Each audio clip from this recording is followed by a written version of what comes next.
बिस्मिल्लाहिर्रहमानिर्रहीम।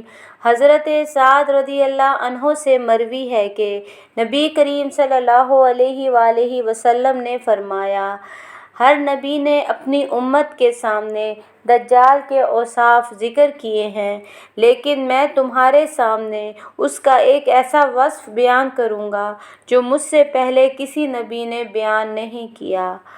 याद रखो, दज्जाल काना होगा और रबूबियत का दावा करेगा, जबकि अल्लाह काना नहीं है।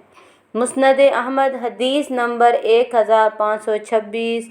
हज़रत साद रज़ी अल्लाह अन्हो से मरवी है कि एक मर्तबा नबी पाक सल्लल्लाहु अलैहि वसल्लम ने कुछ लोगों को मालो दौलत अता फरमाया, लेकिन उन्हीं में से एक आदमी को कुछ नहीं दिया।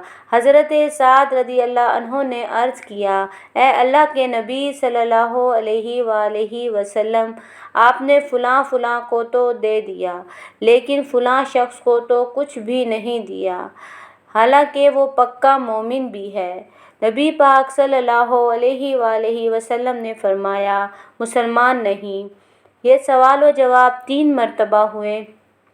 फिर नबी पाक सल्लल्लाहु अलैहि वसल्लम ने फरमाया कि मैं कुछ लोगों को दे देता हूँ और उन लोगों को छोड़ देता हूँ जो मुझे ज़्यादा महबूब होते हैं, और उन्हें कुछ भी नहीं देता, इस खौफ और अंदेशे की बिना पर कि कहीं उन्हें उनके चेहरे के बल घसीट कर जहन्नम में ना डाल दिया जाए। मुस्नद अहमद हदीस नंबर 1522।